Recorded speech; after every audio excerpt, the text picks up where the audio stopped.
जुड़ चुके हैं राइजिंग स्टेट के साथ और मैं प्रीति सहर। जम्मू कश्मीर की बात की जाए, जहां पे मंदिरों का शहर कहा जाता है, लेकिन लगातार कुछ 6 महीने से जो है ये प्रदर्शनों का शहर बन गया है। लगातार यूथ की बात की जाए, डिपार्टमेंट्स की बात की जाए, पीडीडी की बात की जाए, कैजुअल लेबर्स की बात की जाए, तो सब जो है सड़कों पर अपनी डिमांड पूरी करने के लिए आ रहे हैं। और गवर्नमेंट शायद इंतजार कर रही है कि कश्मीर की यूथ की तरह ये भी पत्थर उठाएं और मिलिटेंट बने। और जहां पे नया एक जो बयान था काफी दिन पहले आया था कि मिलिटेंसी को, कश्मीर के मिलिटेंसी को बोला गया था कि आप हथियार छोड़ो, हम आपको नौकरी देंगे। कुछ इसी विषय पे हम बात करेंगे। हमारे साथ इस वक्त जुड़ चुके हैं ऋषि कीलम जी, जो है national joint secretary spoke person youth wing of NCP के। तो उनसे बातचीत करेंगे कुछ मुद्दों पे। तो पहले तो बहुत स्वागत है ऋषि जी। हाँ जी, शुक्रिया।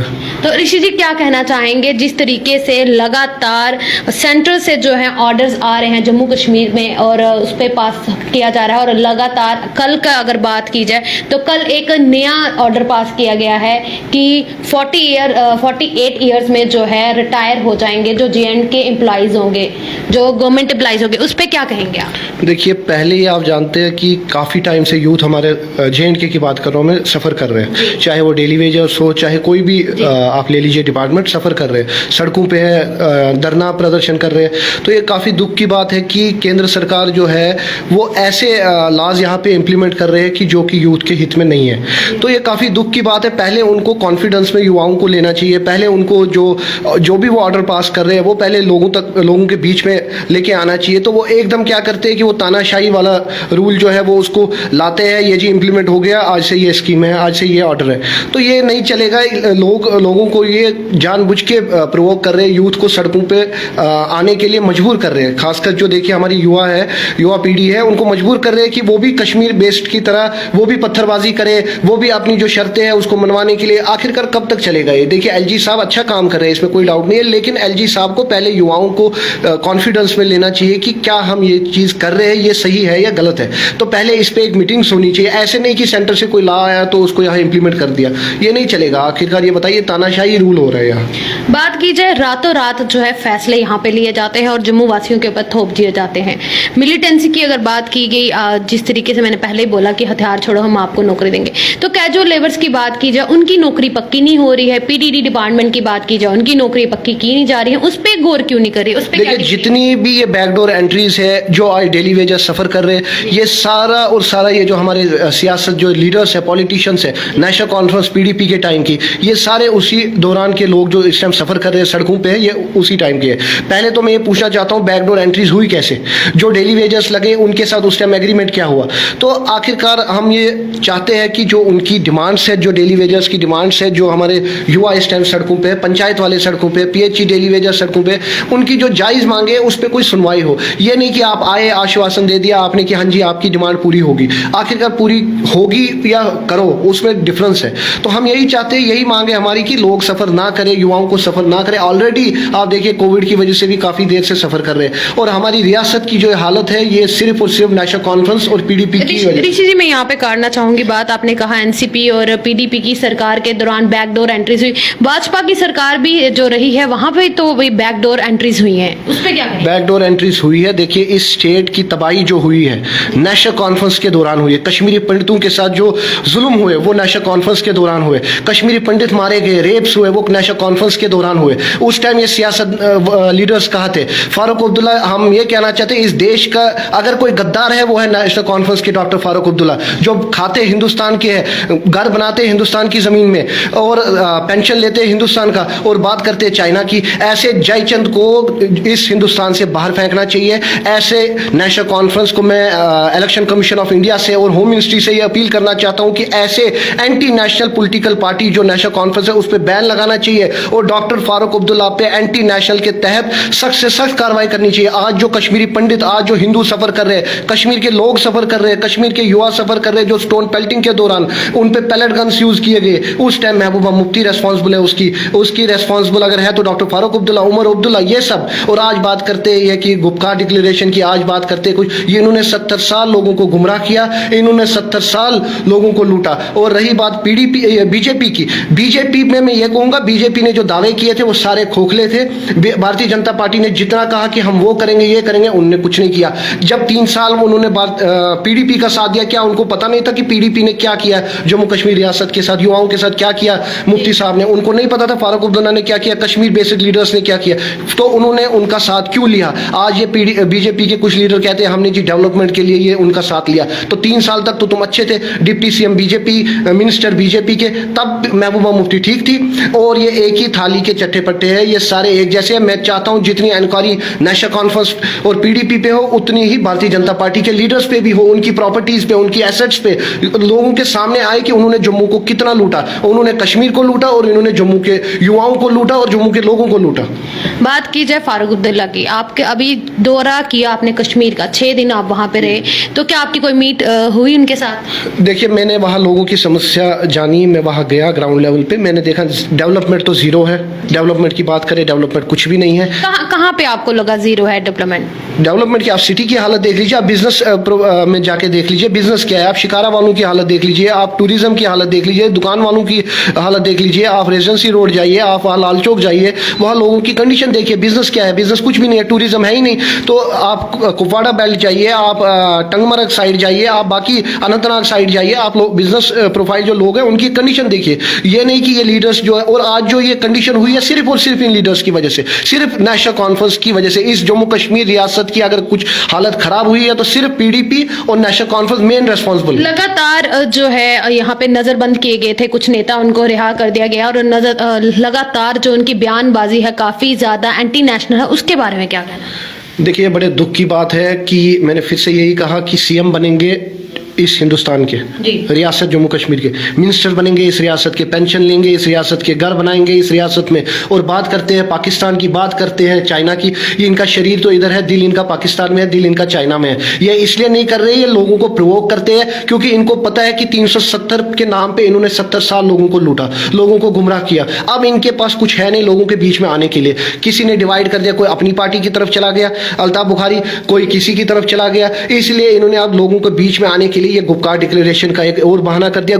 ये गुपकार डिक्लेरेशन नेशनल लोगों, क्या ये सही समय है इस वक्त ये करने का, जिस तरीके से कोविड-19 चल रहा है, उसके बाद जो देखिए ये हिंदुस्तान के गद्दार हैं, मैं सीधे यही आपको कह रहा हूं, ये हिंदुस्तान के गद्दार है, जम्मू कश्मीर रियासत के गद्दार है। ये हमारे जयचंद है, फारूक अब्दुल्ला हमारे रियासत का गद्दार नहीं बल्कि हिंदुस्तान का गद्दार है, जो कि ये कहे कि पाकिस्तान की बातें करे, जो चाइना की बातें करे, चाइना यहाँ पे आके 370 का मुद्दा जो है वो हल करेंगे। इससे बड़ी शर्म की क्या बात हो सकती है? डॉक्टर फारूक अब्दुल्ला को शर्म आनी चाहिए ऐसे स्टेटमेंट देने के लिए। और मैं उनसे एक सवाल करना चाहता हूँ, कश्मीरी पंडितों का कातिल कौन है? बस ये जवाब मेरे को चाहिए उनसे। जो कश्मीरी पंडित को रिटर्न का जो पैकेज आ रहा है वो इस वक्त सही समय है ये डिसीजन? देखिए कश्मीरी पंडित के रिटर्न की बात करें तो हम यही कहते हैं कि पहले उनके साथ जो एनक्रोचमेंट उनकी ज़मीनों को वहाँ पे हुआ है, जो उनके घर जलाए गए, जो उनके साथ मतलब काफ़ी लॉस जो उनका पिछले 35 साल में हुआ, पहले सबसे पहले गवर्नमेंट उस पर देखिए जो कश्मीरी पंडित जिसके वहाँ घर थे, ज़मीन है, उस पर एनक्रोचमेंट है, हड़प लिए, कुछ गवर्नमेंट की तरफ से भी है, कुछ कस्टोडियन डिपार्टमेंट की तरफ से भी है, तो वो सब पहले रिलीज हो, उनके साथ एक प्रॉपर एग्रीमेंट हो। ऐसे वहाँ के लोग सफ़र कर रहे हैं, वहाँ के लोकल लोग सफ़र कर रहे हैं, तो यहाँ से कश्मीरी पंडित अगर 3, 4, 5 लाख जाएंगे तो वो क्या करेंगे? वो भी सफर ही करेंगे। तो इसलिए गवर्नमेंट को पहले वहाँ की कंडीशन ठीक करनी चाहिए, पहले कश्मीर की कंडीशन ठीक करनी चाहिए। और ये जो सियासती है, हमारे जो सियासत के लीडर्स हैं, जो पॉलिटिकल लीडर्स हैं हमारे, जिन पे पीएसए लगा था, इन पे पीएसए लगाने से कुछ नहीं होगा, कड़ी से कड़ी सजा इनको मिलनी चाहिए। और ये गुपकार डिक्लेरेशन की जो बात करते हैं, वहाँ भी ये एंटी नेशनल लोगों का डिक्लेरेशन है और ये हिंदुस्तान को कमजोर करने की कोशिश कर रहे हैं। हमें आतंकवादियों से डर नहीं है, हमें डर है तो ऐसे गद्दारों से डर है, जो ये हमारे डॉक्टर फारूक अब्दुल्ला जैसे गद्दार है, जो महबूबा मुफ्ती जैसी लोग हैं, इनसे डर है। सजाद लोन कल तक कहते थे कि उमर अब्दुल्ला ऐसे है, महबूबा मुफ्ती ऐसे, और आज हाथ मिलाते हैं डिक्लेरेशन। क्यों? क्योंकि लोगों के बीच में आना है, लोगों को मौका क्या, लोगों को क्या चेहरा दिखाएंगे। लेकिन लोगों को पता है कि ये कश्मीर के लोगों के नहीं हुए तो ये दूसरों के क्या होंगे। उनको भी पता है कि अब ये गद्दार है, ये किसी के नहीं है। अगर पानी की बात की जाए, जिस तरीके से आपने कश्मीर में दौरा किया और पानी की कमी बता रहे हैं, आप बता रहे हैं डल लेक का जो पानी है गंदा है, उस पर क्या लोगों से बातचीत की आपने? जी, वहाँ मैं हाउस बोट ओनर्स के पास भी गया, शिकारा वालों के पास भी गया। उन्होंने ये कहा कि जब पिछली बार बाढ़ आए थे तो उसके वजह से गेट्स वहाँ ओपन किए तो डल की कंडीशन जो है वो बहुत ही बद से बदतर है। आप निगीन लेक की कंडीशन देखिए, जहलम रिवर की कंडीशन देखिए, टूरिज्म बिल्कुल जीरो है। लेक्स वाटर एसोसिएशन वाले भी कुछ नहीं कर रहे हैं, वो खाली बस एक दिखावा है। फंड्स तो करोड़ों रुपया आ रहा है लेकिन जा कर रहा है। हम तो यही मांग करते हैं, हमेशा से यही करते आ रहे हैं कि आखिरकार जो फंड्स अब कश्मीर के लिए भेज रहे हैं वो कहाँ जा रहा है? वो क्या जो 80,000 करोड़ की पैकेज, 50,000 करोड़ की पैकेज, वो कहाँ जा रहा है? तो ये कहीं ना कहीं हमें इस बात का जवाब चाहिए कि ये करप्शन जो हद पार हो चुकी है कश्मीर में, ये कहाँ गया? क्या ये नेशनल कॉन्फ्रेंस के लीडर्स के पास गया? क्या ये पीडीपी के लीडर्स के पास गया? क्या ये किसी और पॉलिटिकल पार्टी के पास गया? इशारा किसकी तरफ है आपका? किसी और पार्टी? और कौन सी पार्टी है, आप ये बताइए ना। नहीं, और मैं तो देखिए जो इनके पार्टनर्स थे, जैसे भारतीय जनता पार्टी के लीडर्स, वो भी तो इनके पार्टनर्स ही थे। वो भी तो 3 साल से इनके साथ रहे, कोलेशन में इनके साथ रहे, और वो उन पे भी क्यों नहीं एक जांच की जाए? मैं तो ये हमेशा ये मांग करता हूं कि भारतीय जनता पार्टी के जो लीडर्स जम्मू बेस्ड है उन पे भी एक जांच की जाए, उनकी भी प्रॉपर्टी जो, क्योंकि जम्मू के लोगों को पता था कि 5 साल पहले इनकी कंडीशन क्या थी और आज 5 साल के बाद ये क्या है। तो आखिरकार ये कैसे हुआ? ऐसा क्या है कि इनकी प्रॉपर्टी जो है वो 3 गुना डबल हो गई? ऐसा क्या है? वो आम जनता का पैसा है। कल मतलब अभी कुछ दिन पहले मेरे को सुनने में आया, एक लीडर ने ये कहा कि कश्मीर बेस्ड लीडर्स की जांच हो। लेकिन मैं ये चाहता हूं कि कश्मीर बेस्ड क्यों, क्या जम्मू बेस्ड लीडर्स जो उनकी जांच क्यों नहीं होगी? क्या डिप्टी सीएम भी जम्मू के थे, मिनिस्टर्स भी जम्मू के थे, तो उन पे जांच क्यों नहीं होगी? उनके एसेट्स पे क्यों नहीं होगी? वो भी तो जनता को बताया हमारे पास तो जी क्यों होंगे? क्योंकि वो भाजपा सरकार से है। नहीं, भाजपा सरकार, देखिए आम नागरिक का हक बनता है पूछना, ये हमारा हक है, डेमोक्रेसी है, हमारा हक है, चाहे वो लीडर हो चाहे वो सीएम हो, हमारा एक आम नागरिक का हक है पूछना कि आखिरकार तुम्हारे पास ये प्रॉपर्टी कहाँ से आई। आखिरकार अगर हमारा एक एमपी, राज्यसभा एमपी जो हमारा 5 साल के लिए गया, उसने 5 साल के लिए वो फंड्स कहाँ यूटिलाइज किए, उसने 5 साल के लिए वो फंड्स कहाँ रखे? तो ये पूछने वाला कोई है नहीं, इसलिए नहीं पूछ रहे क्योंकि हम कहते हैं बीजेपी की सरकार है, लोग कहते हैं बीजेपी की सरकार। लेकिन आपको लगता है कि जनता जब आवाज उठाने की कोशिश करती है तो उनको बंद कर दिया जाता है, तो कहीं ना कहीं जनता के अंदर जो है एक भारतीय जनता पार्टी का डर भी बैठा हुआ है? नहीं नहीं, डर किस बात का? देखिए यही वो जनता है जिन्होंने इनको मैंडेट दिया, यही वो जनता है जो इनको नीचे भी गिरा सकती है। ऐसी बात नहीं, डर किस बात का? हमें तो डर कुछ, जनता ने वोट दिया है मोदी को, जनता ने वोट दिया मोदी को, लेकिन जनता के सामने अब आ चुका है, इनकी असलियत आ चुकी है कि ये खाली एक जुमलेबाज लोग हैं, ये खाली झूठे दावे करते हैं कि हम आपके लिए वो करेंगे। कौन सी डेवलपमेंट की है मुझे बताइए? 3 साल इन्होंने, अगर इनकी सरकार थी 3 साल इन्होंने जम्मू के लिए कौन सी डेवलपमेंट की? इनको तो वो डल लेक का प्रोजेक्ट यहाँ नहीं बन पाया। इनने कर क्या किया? विडोज के लिए कुछ नहीं किया, डिसेबल सेक्टर के लिए कुछ नहीं किया, SC ST के लिए कुछ नहीं किया। इन्होंने किया मुझे ये बताइए? कुछ भी नहीं किया, खाली अपने घर और अपने लिए 1000 रुपया तो किया। 1000 रुपए में आजकल क्या होता है? 5000 भी देंगे वो भी कम है। तो क्या किया इन्होंने? मुझे कुछ, इन्होंने 30 साल कश्मीरी पंडितों को यूज किया कि हाँ आप हमें वोट दो, हम आपके लिए करेंगे। जब 3 साल इनकी सरकार थी, इन्होंने कैश रिलीफ तक नहीं बढ़ाया, इन्होंने उनके लिए कुछ सोचा तक नहीं, इन्होंने उनके लिए कुछ किया नहीं, और आज बोलते हैं हम कश्मीरी पंडितों के साथ है। ये सारे एक ही थाली के चट्टे पट्टे, सारे गद्दार पे गद्दार है। बात की जाए रविंद्र रैना जी का, अभी एक नया बयान आया कि जिसपे लोग अभी आक्रोश जता रहे हैं कि ये जो नई पॉलिसी निकाली गई है रिटायरमेंट की, उन्होंने कहा कि 40 इयर्स में जो है रिटायरमेंट नहीं होगी, उनकी जांच की जाएगी, पड़ताल की जाएगी किस तरीके का काम किया है। ट्रांसपेरेंसी की बात की जाए, किस तरीके की ट्रांसपेरेंसी होगी? देखिए रविंद्र रैना की मैं यही कहूंगा, उनकी बातों पे गौर नहीं करना चाहिए। वो बोलते कुछ है, उनका तो अब एक वो मजाक सा बन गया, जैसे वो कपिल का शो आता है वैसा एक मजाक बन चुका है उनका। मतलब कि उनको लोग एक मजाक में लेते हैं, वो बोलते कुछ है, करते, उनको खुद पता नहीं है मैं बोल क्या रहा हूँ, उनको कुछ ये नहीं पता मैं बोल क्या रहा हूँ, मैंने स्टेटमेंट क्या दिया, उन्हें कुछ पता नहीं है। और कभी वो जाते हैं लोगों के बीच में, कभी जाते हैं डेली वेजर्स के बीच में, कभी जाते हैं उनको गवर्नर हाउस ले जाते हैं युवाओं को। किया क्या? आप देख लीजिए बीजेपी ऑफिस में जाइए, मेमोरेंडम कहते हैं 202 रिवोक में नहीं किया है। उनके कहने से क्या होता है? आप देखिए जनता को सब पता है, युवाओं को सब पता है। मेमोरेंडम लेके उनके ऑफिस के बाहर खड़े होते हैं, फिर वो यूथ बोलते हैं कि नहीं जी हम 2-2 3-3 घंटे से मेमोरेंडम लेते हैं हमसे, वो मेमोरेंडम कहाँ जाता है? डस्टबिन में जाता है, कहाँ जाता है हमें कुछ पता नहीं। क्या काम किया उनने भी, मुझे ये बताइए ना। लेकिन जनता और लोग तो जाते तो फिर भी रविंद्र रैना जी के पास ही है, चाहे वो बोले करें नहीं करें, मेमोरेंडम ले डस्टबिन में फेंके, लेकिन जाते तो उन्हीं के पास ना। कि वो रूलिंग पार्टी है, जनता का इस टाइम मतलब जाएंगे ही रूलिंग। अब कांग्रेस के पास तो जाएंगे नहीं इस टाइम, नेशनल कॉन्फ्रेंस के पास तो जाएंगे, जिसकी सरकार है, जिसके डिपार्टमेंट एडमिनिस्ट्रेशन है उन्हीं के पास जाएंगे। फिर वो दूसरी बात है उनके काम हो या ना हो, जितने जा रहे हैं सब निराश होकर आ रहे हैं, जितने जा रहे हैं सब निराश होकर आ रहे हैं, किसी का कोई काम नहीं हो रहा है। आप जाके खुद देख लीजिए, आप एक अपनी एप्लीकेशन दे दीजिए, फिर मैं देखता हूँ कितने दिन में आपका काम होता है। चलो ज्यादा समय ना लेते हुए एक आखिरी सवाल पूछूंगी, 4G पे क्या ख्याल है आपका? 4G किस तरीके से बंद किया गया है? उधमपुर में चल रहा है, लेकिन उधमपुर वाले लोग भी परेशान है कि इससे अच्छा ना ही चलता तो बेटर है, तो क्या बोलेंगे? देखिए मैं आपको एक चीज़ बताऊं, कुछ भी जो यहाँ JNK में कोई मसले होते हैं, भारतीय जनता पार्टी क्या करते हैं, उसको लॉन्ग मतलब पेंडिंग रखते हैं। फिर ये क्या करते हैं, अब 4G चलाएंगे तो फिर ये कहेंगे ये भारतीय जनता पार्टी ने किया। देखिए जी, हमने लोगों की जो समस्या थी उसको हल किया। कोई भी SRO की हो या कुछ भी, देखिए उनको पहले सफ़र कराएंगे, बाद में बोलेंगे हमने किया। नहीं, अभी भी SRO 24 सफर कर रहा है। वही तो मैं आपको बोल रहा हूँ, बाद में भारतीय जनता पार्टी वाले बोलेंगे हमने किया। वैसे 4G का जो मसला है अभी फिलहाल पेंडिंग है, सुप्रीम कोर्ट के पास भी पेंडिंग है।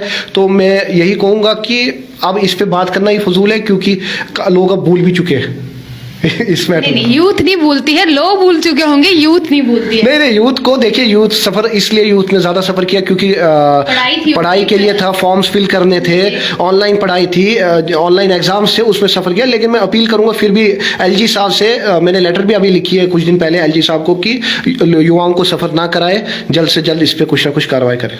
शुक्रिया। तो ये खास बातचीत थी हमारी ऋषि किलम जी के साथ, और उनका कहना के तात्पर्य ये था कि भाजपा सरकार 3 साल रही है, लेकिन ये एक ही थाली के चट्टे बट्टे हैं। तो कहीं ना कहीं जो सेंट्रल से जो ऑर्डर्स आते हैं, रातों रात आते हैं और थोप दिए जाते हैं जम्मू वासियों के ऊपर, तो कहीं ना कहीं ये एक जोर जबरदस्ती वाले जो ऑर्डर्स हैं ये नहीं करने चाहिए और सोच समझ के एक मीटिंग होनी चाहिए। ये ऋषि किलम जी का कहना है। तो मेरे साथ जुड़े रहिएगा अगले अपडेट्स के लिए। मैं प्रीति सहर, राइजिंग स्टेट के साथ। जय हिंद, जय भारत।